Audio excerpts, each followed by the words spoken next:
Hey everybody, I'm Grandmaster Ben Feingold, and this is 5 Minutes with Ben, and I'm Ben.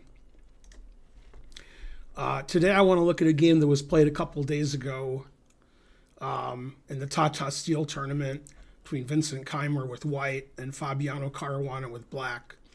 I just want to look at the end of the game because the end of the game was tactically very nice for Fabiano anyway.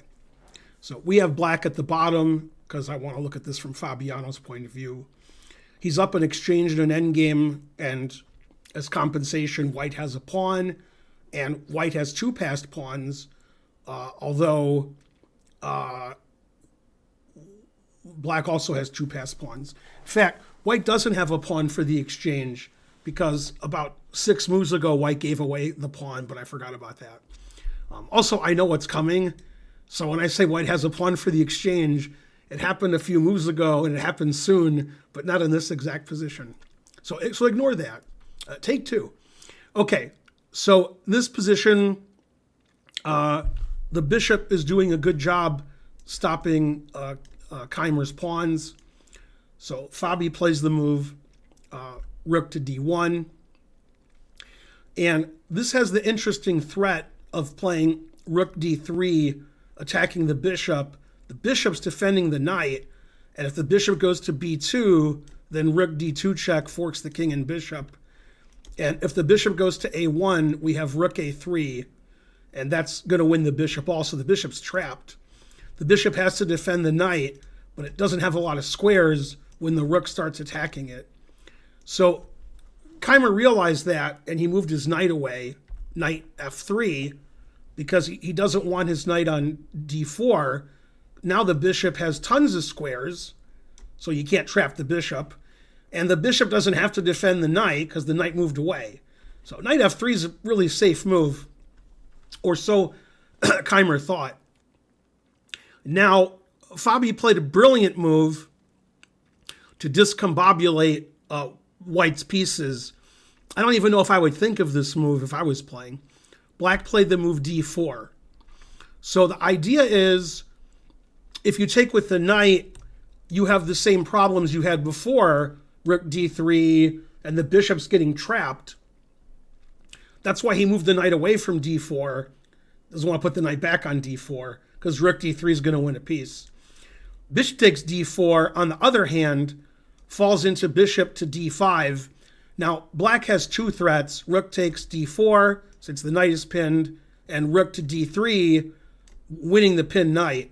And white can't handle both of those threats. Another threat is take the knight on f3 and then take the bishop.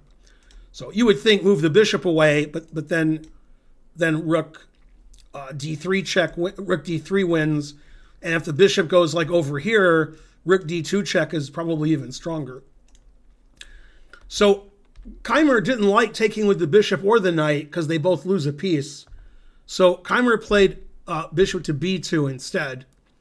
And Fabi retreated his bishop and pinned the knight on f3. Now, black is threatening rook d3, and black is also threatening rook d2 check, which gives black a choice of which piece to win.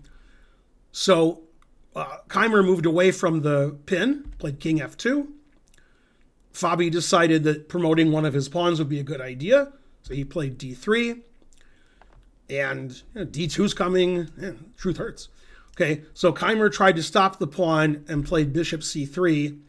And now Fabi found a really cute combination to finish the game. Fabi took on f3, so white takes, and then Fabi played d2. Now, black is threatening rook f1 check and then queen. So white has a really obvious move here, which Keymer played, king e2, and Fabiano sort of broke one of my rules here, although when I say never play f3 or never play f6, I mean white should never play f3 and black should never play f6. If black plays f3 or white plays f6, that's fine. You got to understand the rules. And Fabi's broken my rules before, and he'll break them again. And he played f3 check, which is a really nice tactic that finishes the game. That's the main reason I showed you the end of this game, was because of f3. Now, if you take the rook, I play f2, and the truth hurts. I'm going to queen one pawn and then the other. So I'm threatening to promote now, so you have to play king e2. Then I can promote either pawn and then promote the other one. For example, I could promote this pawn and then promote this one. If you don't like that, then I can promote this pawn and then promote this one. So either way is good. So when Fabi played bishop takes f3, he saw d2 and f3 check, and that he would promote one of his pawns to a queen. These pawns, conversely, on the queen side, never got dangerous because Fabi's king was close by just in case. Anyway, that was a nice game in round 8 that Fabiano won in Tata steel. Tournament's still going on. You can watch the last few rounds. It's a 13-round tournament.